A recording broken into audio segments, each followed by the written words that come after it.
Babasa na ako ng mga babasahin ni Brother Jackson. Pwede mo i-atras lang konti dun, paano mo nakilala yung end time? Shortcut lang ha. Denomination, oneness, end time, Jackson. Sige, i-break ko na lang kasi okay, let's-start. Paano ko nakilala ang end time message sa pamamagitan ni Brother Juan? Nag-start po ako noon way back 1989.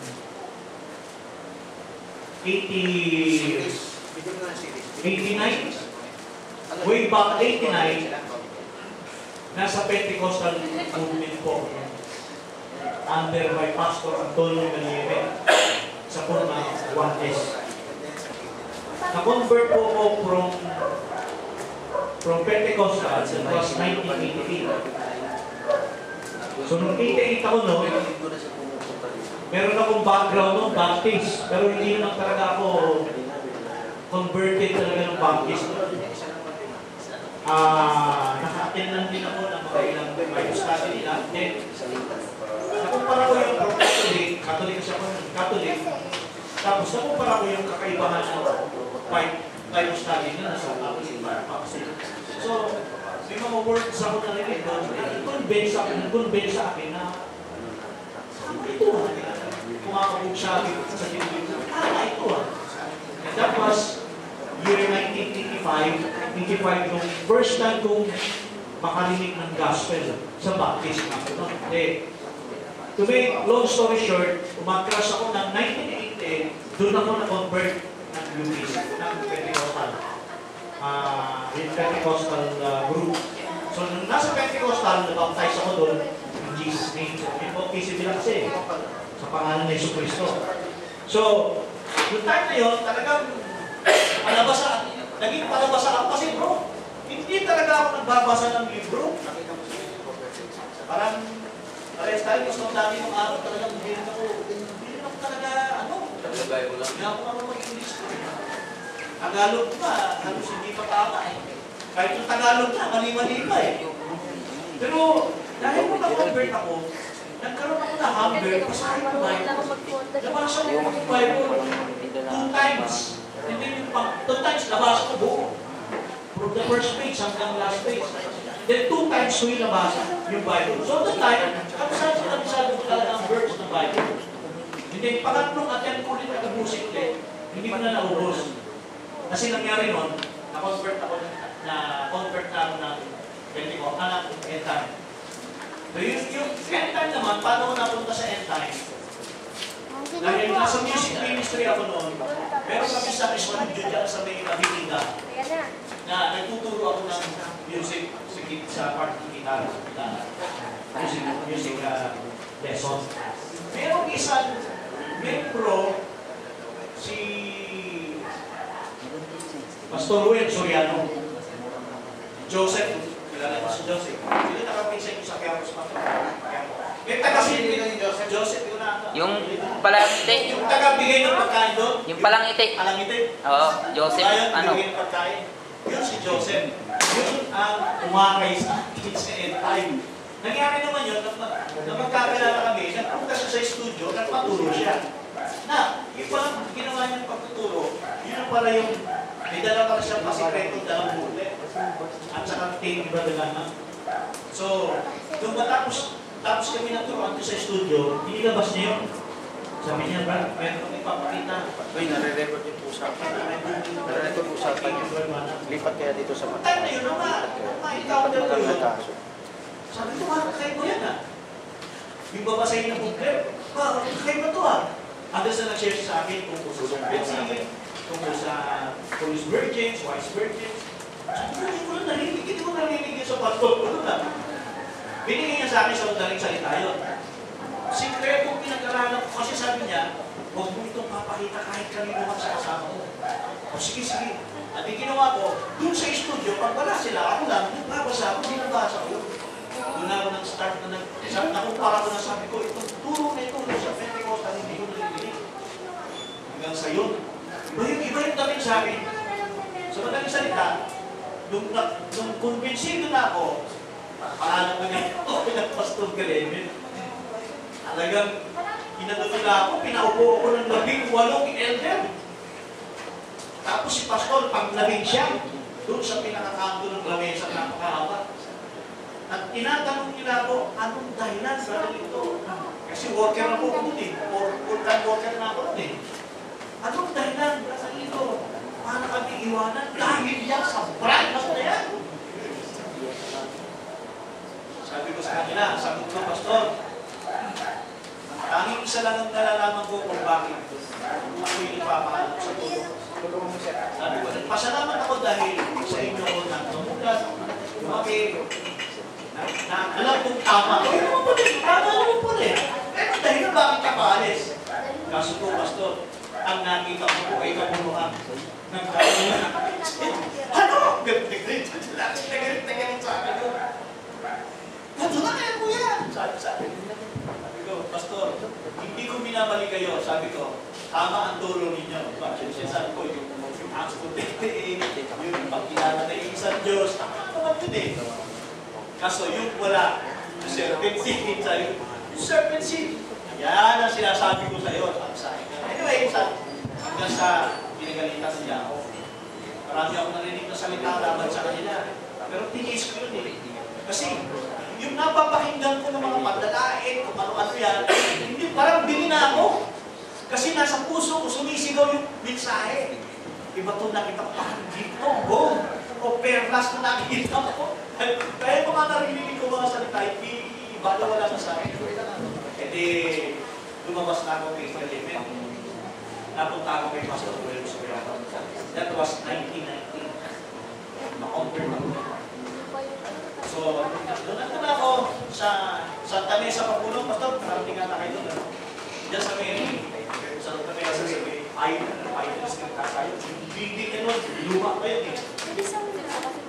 First time kong nakaupo sa end time, ang unang kong message na narinig sa kanya, am I brother's keepers? Ang namang ako. Hindi na may paka-Peralta. Peralta pa lang. Sorry. Peralta Street, Santa Mesa. Pangalan ng church niya is Overcomer Church. First time na nakarating doon. Talagang makamang na ako. Tapos saka umawag ko sa mensahe ni Brother Banang. Nagawa ko patakaran ng mga message ni Brother Banang. Kasi doon sa church ni Pastor Ruel, o Pastor Ruel, meron po siya kung tawagin same library na naglalaman ng 600 to 700 page yung same library. Message mismo ni Brother Banang maririnig mo through tape. Ginagawa ko po sa isang araw. Nakakalima, nakakapito ako. Hanggang sa 10, yung talagang 10 cake. Hindi na ako halos natutulog doon. Inaalaw naman nila ako doon. Sabi kasi ni Ruben, wala kang gagawin. Sige, pakinggan mo lahat yan. Para makahabol ka, para makita mo. So, talagang halos wala akong tulog, Pastor Tom. Pinag-aralan ko din. Yung nga, amaze ako, maghang-mangha ako doon sa message si Brother Banham. Hindi ko kasi narinig sa Pentecostal. Tapos, sa Mexico kwento, noong time na halos nabasa ko na nasa mga 400 to 500 page na. Halos konti na lang hindi ko nababasa doon, kaya napapakinggan doon. At ang ginagawa ko kasi, pag nagbabasa ko, yung may available booklet, sinasabay ko doon sa tape. Kasi kung ano yung nasa tape at nandun sa booklet, English po kasi, talagang makikita mo doon kung ano yung sinasabi niya. So, madali ko na-absorb kaya yung mga message nila. Hanggang sa dumarating sa panahon na habang sa pag-aaral ko, nagkakaroon ako ng mga katanungan sa kanila. Ito totoo talaga ito. May tinatanong ako doon sa una ko tinatanong yung mga kasabayan, mga kaibigan ko doon sa loob. Mga magagawa din. Sa message na mas matagal na. Pag may tinatanong ako, tungkol sa message na iba at saka sa Biblia, nakaka ko bakit? Hindi nila sinasagot. At ang lagi nilang sinasabi sa akin, mas maganda bro, ano mo kailis mo, Pastor Len? Sabi mo, bakit kailangan itanong? Ay, Pastor, kayo pwede ko naman tanongin. Mas maganda si Pastor ang magpaliwanag sa iyo kung sa bagay. So, parang nagkakaroon kayo ng question mark ko. Hindi, habang ako'y nag-aaral, inuto ko na yung kanina na marami na akong nabasa at marami na rin ako nagiging ano na yun na inaikwento ko kanina. Kaya, kung sa mga tanong ko na binabato sa kanila, hindi na nila masagot ang karamihan. Kaya, isang araw, ito na. Kasi dahil Sabado yun, nag-iinis ako ng hapon. Trabaho kasi doon, pinakaparang bayad ko eh, nakalinis ng church. Nagdati na ng bandang hapon, ng alas 6, mag-alas hapon, basta hapon na eh. Tapos dumating doon sila, mga friends, kilala mo, si Julia yun. Yung mga noon, grupo ni Baltasar. Baltasar din, yung taga-Pangasinan si Baltasar. Dating yung busy rin yun eh, Fidel. Yung mga kasama ni Fidel Baltasar na na-convert sa end time, eh magkakasama ko si Fidel eh. Magkakasama kami yan eh. Lalo sa music pa. Eh di, nakita-kita kami. Oh, dito ka rin pala. Kailan ka pa rito? Ganyan. Bago lang ako. Ay, ayos na rin. Buti, nakakam out ka. Mga ganun usapan namin lang. Hanggang sa, kaya doon sa taas, kasi sa taas pa yung bahay ni Pastor Roel. Meron silang inilabas na naka-envelope na ang laman, Contender Magazine. Hindi yung book na tinalabanan, Contender Magazine. So, nung nakita ko yung, ano yan? Sabi ko gano'n, kinabig ni Lorenz ko, dati yung Contender kasi ayaw niyang papasahin yun sa mga membro niya. Eh, lalo na ako, pag-umalis pa. And di sabi ko kay Pastor Roel, huwag ka mag-alala, Pastor Roel. Alam ko naman kung saan ako tumatayo. Hindi pwede talaga. Hindi ko napilit si Pastor Roel. Hinintay ko mailapag yung envelope na yun. Yung envelope nilapag doon sa lamesa. Na pinagkukuha ng ibang mga pastor doon. Pastor din ng end time. Ang ginawa ko, nagwawalis-walis akong gano'n. No? Talagang sinadya ko dumikit sa lamesa. Ang tikit ko sa lamesa, kita ko yung dinampot ko yung isang contender. Tama na yung isang contender na nadampot ko, halos lahat ng tanong ko nandoon, nasa loob ng contender ko eh. Looban na rin talaga ng Diyos yun eh. Godhead, tungkol pa sa ibang bagay. Sabi ko, ito yung tinatama ko ah. Sagot na agad. Tapos nung, alam niyo, nung nabasa ko yung contender na yun, nasa third floor, bumaba ako ng second floor, pinadali kong basahin mo. Bumaba si Roel, mga after 30 minutes, pinabaan ako. Tapos chinek niya ako. Madali ito, o ano na? Kahit ako ng ano. Kasi umiyak ako eh. Umiyak ako. Oh, bakit? Anong problema? Wala.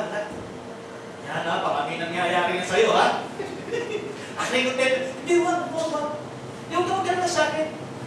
Eh, tingin ko sa'yo mukhang, hindi, huwag ka maganda. Natutuwa lang ako, sabi ko gano'n. Taga ha, hindi balik siya sa taas. Hindi ko sa'yo, ganda ng mensahe, kaya natutuwa. At tapos, ang nangyari, inubos ko yung talagang pasahe. Ilang page yung contender, page 6 hanggang page 6 yun, diba? Page 7 pa minsan. Binasa ko ng buong ang tamang hindi ako natulog. Yung para ko, yung pagbabasa, kung bukit na diba ng Biblia, mistake. Pero ang dami kong, parang ang dami kong hangs doon. Yung bukit na diba ng Biblia, page. May mga hangs ako. Pero kung sinubukan ko yung Biblia, Contender Magazine, nang binasa ko, yung mga tinatalatang nilalabas nila ni Jackson, binabalik ko sa Biblia, tinitingnan ko yung paliwanag niya. Nasa Biblia lang. Umiyak ako. Umiyak pa magpagamit. Nagpasa ko, nag-i-struggle ko. Ano gagawin ko? Paano? Sabi ko gano'n. Ang pinapatalangin ko, paano ba makakalabas dito? Sabi ko gano'n. Hanggang sa kinabukasan, napansin ni Roel. Namamagay ng kapakat. Sorry. Bakit ka kaya? Hanggang sa pinaniwala ko sa akin. Sinabi ko sa akin. Sabi ko, itong Contender Magazine, sabi ko nagpaiyak sa akin. Ha? Yan ang nga pa sinasabi ko sa'yo, Brother Lito. Dapat hindi ka nagbasa. Ngayon, tignan mo ang nangyari sa'yo. Confused ka na. Salamat, Brother. Dahil kung ako man ay nagpukot na confused niyo, dahil hinahanap ko yung mas katotohanan na galit sa akin. Kung ko na-experience, ginanyan yung nangyayari sa akin. Sabi niya sa akin, right now, Brother Lito, sabi sa akin, what do you think of me? Do you think of me that I am one of the Antichrist in false teachers? Hindi po. Hihingi ako sa Panginoon Diyos ng isasagot. Isasagot ko ito. Tapos, inulit na ulit siya. Answer me! Galit na siya. Sabihin mo sa akin, ako ba'y Antikristo at mali ang turo ko para sabihin mo, tama yung kay Jackson? At mali si Batman. Sabi niya. Sinagot ko, naalala ko yung sabi ni Kristo. Hindi. Kasi may sabi ko, hindi na akong may sabi niyan. Sa'yo na yung sabi ni Kristo? Hindi ako ang may sabi niyan. Ikaw po ang may sabi niyan. Lalong nagalit sa akin. Parang, insulto siya doon sa sinabi ko eh. Kaya, nangyari nung nagpasya ako. Okay na lang to, siguro. Patuloy mo ito na lang. By the way, Bernice, pagkabot mo kay Pastor Villanueva at papunta sa akin, siya series mo na lang ito yan, kapakuli ko na muna. Siya tuloy mo hanggang isa. Pagdating sa akin, para series mo na ito. So, nangyari nun, dito na mahaba, no? Kali ko rin masyado eh. Nangyari, lumabas ako kay Pastor doon sa church. Lumabas ako sa church ni Pastor and then, mayroong isang young people sa Pastor Will, itinuro niya sa akin, yung church na nagbabasa ng contender. At sinabi niya, si Pastor Rudy Villarreal. Mas kilala niyo si Pastor Rudy Villarreal. Sino kausap mo? Si Bo, Gojek. Gojek. Kilala niya. Siya ang magturo sa akin. Brad, pati dito, hanapin mo yung church ni Pastor Rudy Villarreal sa Binondo. Napakalaki ng church, napakaganda. Marami pang mayayamang nandong Chinese. Talaga? Hindi, inalap ko yun. Mabilis lang. Nung in-interrogate ka, ano yung end doon? Wala lang kayo kung ano sila balik ka na. Tahimik lang yun. Nagsabi pa nga ako sa kanya, Pastor, kung pwede, pumasuri ko sila, dito pa, hindi ako pinayagan. Hindi, pumunta ka doon, tapos na ako na yan. Go ahead. Nagpaalam ka, gusto mo pumunta ron? Paalam kasi ako, kahit ginawalan ako. Ngayon, pag nagpumunta ako pumunta ron, sabi niya, hindi na ako went back doon. So, gano'n nangyari. Kinano ko nga yung church ni Pastor Rudy. Kinabukasan, pinuntahan ko agad yung church ni Pastor Rudy Villarreal. So, nag-usap kami Sunday, Monday ko pinuntahan yung church ni Rudy, Pastor Rudy Villarreal. Inanap ko, iniikot ko yung buong Binondo. Hindi ko halos makita. Dahil ang alam doon, sinabi niya, no, building na malaking church, magkakara talaga. Tapos, talagang hirap na hirap ako hanapin. Isang oras, yung last few minutes, nakatayo na ako, pagod na ako. Nandun ako mismo sa pintuan ng church ng Binondo. Di ba? Nakatayo ako doon sa Binondo, hindi ko na talaga kaya. Makababalik na ako kay Pastor Will. Hindi ko talaga kasi makita. Siguro, baka hindi ko kalooban na... Hindi, tagal ko nakita, kaya pagod ako. Kasama kayong gutom doon, kasi walang kain-kain eh. May pumupulong sa akin, tuminga na ako. Tuminga na ako sa taas. Tumarado na. Nakalagay doon, end time message. Ito na, end time message. Pero, naalala ko siya lagi ni Bobo Jil eh. Maghanap building. Pero kung building, parang isang pirma na lang, taguguho na. Yung alam niyo, Jose Pabella ba yun? Madonna Maternity, dating paanakan. Ginawang church. Doon ang church ng Binondo. Ng Pastor Rudy. Anyway, nasa pumasok ako sa loob. Nakita ng sinanan ko. Wala si Pastor. Tapos, dinala ko doon sa elder, si Pastor Brother Nestor. Padre, dinala ko sa Makati. Kakilata kami yung Pastor Villagonsa at naipaliwanag niya sa akin yung mga kasaysayan tungkol sa mensahe. At pati na rin yung kagabi Jackson. At yung istorya ni Brother Jackson at saka ni Brother Van na magkasama, pinaliwanag sa akin. So sa madaling salita, nakita ko na si Pastor Rudy. Sabi sa akin ni Pastor Rudy Villagonsa, dito ka na, mag-aaral ka. Sige, turuan kita. Hindi, yamang nakikita ko sa'yo, talagang muhaw-tabaw ka eh. Sa madaling salita, nandun ako sa Binondo. At mga ilang panahon na akong tumatagal doon. Parang kulang pa sa puso ko, may hinahanap pa ako. Hanggang sa isang araw, nakilala ko si Brother Francis. Yung tour ni Pastor Villagonsa noon, na isang year na rin, no? 1 year, wala pa. Halos half a year siguro. Mapagkatagal na rin yun, half a year.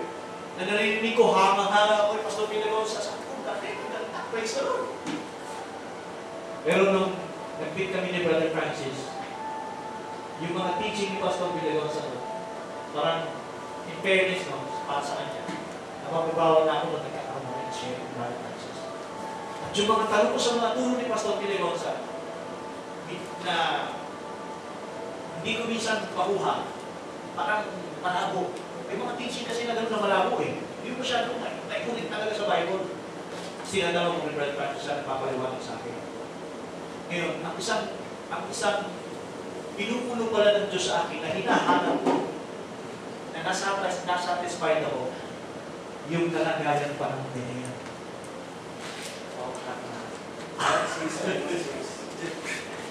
Ayun, siya ng shortcut si Marlito. Ito, may pagpapatolo may click, no?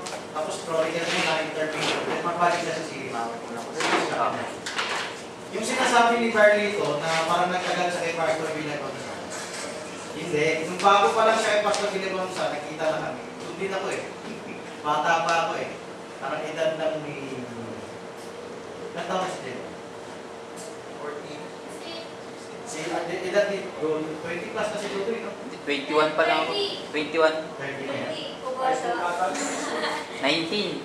Sige, edad dito. Ang edad ko noon na 18 or 19, ganyan. Pero ang gusto ko sabihin ganito, hindi agad lampas kay Pastor Villagonsa. Palatanong papakita ko sa inyo si Susi ko para sa group natin. Palatanong si Carlito. Dahil palatanong siya, yung mga basic, kailangan mo sagutin.